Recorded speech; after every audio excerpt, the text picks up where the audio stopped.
subscribe to the channel and press the bell icon for latest video updates. के लिए 14 लोगों के बारे में डीएनए का कोई अभी तक रिजल्ट नहीं और इनको पता भी नहीं वहाँ पे क्या प्रोग्रेस है। अभी हमने उनको ये सजेशन दिया कि 14 फैमिली के साथ में ओएनजीसी ने डेली कम्युनिकेशन करना चाहिए।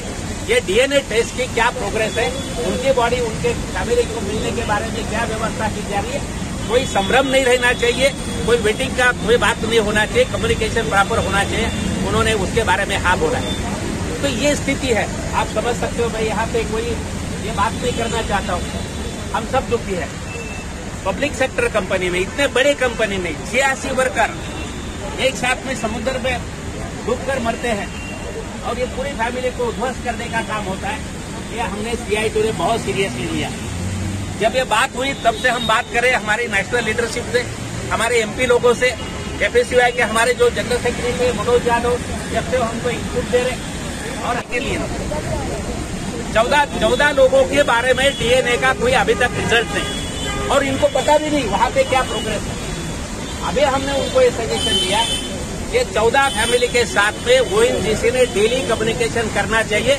ये डीएनए टेस्ट की क्या प्रोग्रेस है, उनकी बॉडी उनके फैमिली को मिलने के बारे में क्या व्यवस्था की जा रही है, कोई संभ्रम नहीं रहना चाहिए, कोई वेटिंग का कोई बात नहीं होना चाहिए, कम्युनिकेशन प्रॉपर होना चाहिए। उन्होंने उसके बारे में हाँ बोला है।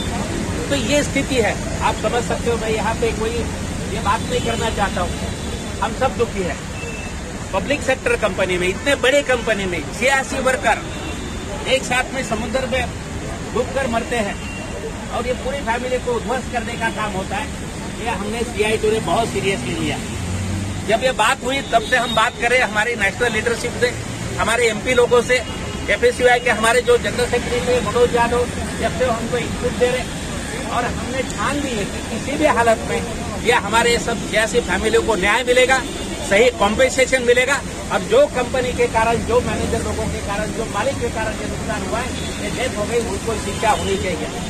मैं आपको बताना चाहता हूँ, आप लोग आगे आना चाहिए।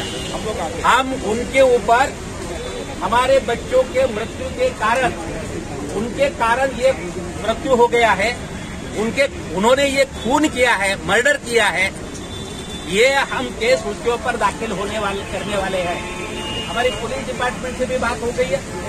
हमारे मनोज आपसे संपर्क करेगा, पुलिस स्टेशन में जाके ये कंप्लेंट करनी है।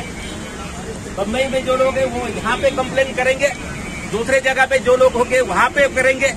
और ये ऑर्गेनाइजेशन, कॉन्ट्रैक्टर, ONGC सबने मिलकर हमारे बच्चों का खून किया है, मर्डर किया है। इस तरीके से केस फाइल होनी चाहिए। होमिसाइड केस है, ये होना चाहिए और उसके आधार पर इन्वेस्टिगेशन होकर पनिशमेंट होनी चाहिए। यह हमारी चौथी बात है। आप लोग अगर आगे आते हो तो ये हम करेंगे। आप ये समझ लो कि मैं बोल रहा हूँ वो हो नहीं सकता, ऐसा मानने की बिल्कुल जरूरत नहीं है। मैं आपको उदाहरण देता हूँ। हमारे शहर में चोरी के आरोप में एक आदमी को पकड़ा गया, पांडुरंग पवार नाम उसका था। वो लॉकअप में रखा गया, सुसाइड किया।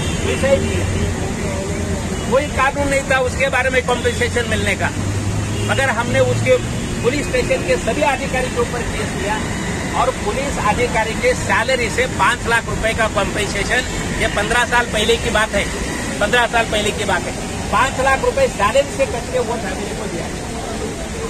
इसके ऊपर आरोप है, गुना। हमारे तो बच्चे काम करने के लिए गए थे, तो ये तो होमिसाइड है ही है। इन्होंने हमारे बच्चों का खून किया ही है और इसके लिए ये केस भी हम उसके ऊपर दाखिल करने वाले हैं और उसको जिम्मेदारी उसकी निश्चित होनी चाहिए, इसके लिए कोशिश करने वाले हैं। तो CITU मैं आपको बताना चाहता हूँ, एक बार हमने पकड़ लिया, छोड़ेंगे नहीं। ये पूरी ONGC को सिखा देंगे कि क्या बात रही थी। वर्कर की जान, या आपने देखा वर्कर्स लाइफ मैटर, ये बड़े आदमी का जिंदगी है और हमारे वर्कर का जिंदगी नहीं है। ये बात नहीं चलेगी, इसके लिए हम उसको सीरियस ले लेंगे। आप लोगों को एक होना चाहिए। ये बहुत बड़ी अच्छी बात है कि मुंबई के हमारे सभी कार्यकर्ता इसमें जुड़े हैं, सभी CITU इसमें जुड़ी हुई है। हमारे सभी अग्रगण्य जो नेता लोग हैं यहाँ पे है। ये कोई 10,000 लोगों की मीटिंग नहीं, 50,000 लोगों की मीटिंग नहीं, सब नेता आने की जरूरत नहीं है। मगर ये सवाल इतना इम्पोर्टेंट है कि एक आदमी की जान इम्पोर्टेंट है। समुद्रामध्ये 86 कामगारांचा जीव त्याच्यामध्ये गेला. ओएनजीसी कंपनीसाठी विविध कंत्राटदारामार्फत ते काम करत होते. या 86 कामगारापैकी 14 कामगारांच्या शवाचे अजून आयडेंटिफिकेशन झालेलं नाही. या संदर्भात एफएससीवाय आणि सीआयटीच्या वतीनं आज निदर्शनं करण्यात आली आणि ओएनजीसीच्या वरिष्ठ अधिकाऱ्यांना निवेदन देण्यात आलं, चर्चा करण्यात आली. आम्ही त्यांच्याकडे मागणी केली की ह्या संबंध घटनेची, दुर्घटनेची चौकशी झाली पाहिजे. आमचं म्हणणं आहे की ओएनजीसीने ज्यांना ठेकेदारी दिलेली आहे त्या अफगाण कंपनीनं सुरक्षेबाबत दुर्लक्ष केलेलं आहे आणि दुर्लक्ष करून एक मोठा गुन्हा त्यांनी केलेला आहे. त्यामुळे 86 लोकांचे प्राण गेलेले आहेत. त्यामुळे या संपूर्ण घटनेची सखोल चौकशी होऊन ठेकेदाराच्या विरुद्ध आणि ओएनजीसीच्या विरोधामध्ये कारवाई केली पाहिजे, ही आमची मागणी. हे खाजगीकरणामुळे जे ठेकेदारी आली त्यामुळे उत्पादनाचा खर्च कमी करण्यासाठी कामगारांच्या सुरक्षेकडे दुर्लक्ष केलं जातं आणि त्याच्यातून हा प्रकार घडलेला आहे आणि म्हणून ओएनजीसी याला जबाबदार आहे.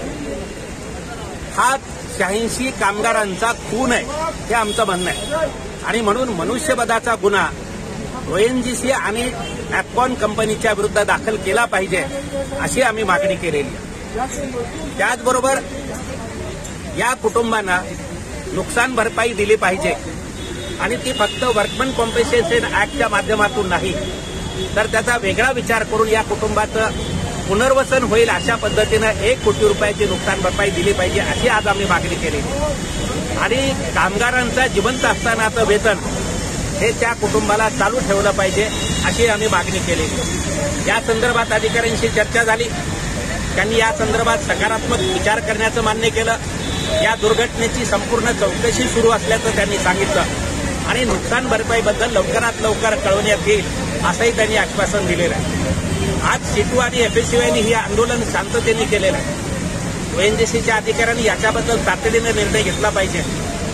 जर हा निर्णय नाही झाला तर मग मात्र मुंबईतल्या सर्व कामगारांना घेऊन ओएनजीसी आणि अफगाण कंपनीच्या विरुद्ध अत्यंत कठोर असं आंदोलन केलं जाईल, हे मी स्पष्टपणे आज या सीआयटीच्या माध्यमातून सांगू इच्छितो.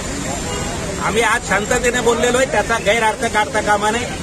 जर या कामगारांच्या कुटुंबियांना न्याय मिळाला नाही तर या अधिकाऱ्यांना ऑफिसमध्ये बसू देणार नाही, हे इथं मी तुम्हाला जाहीरपणे सांगतोय.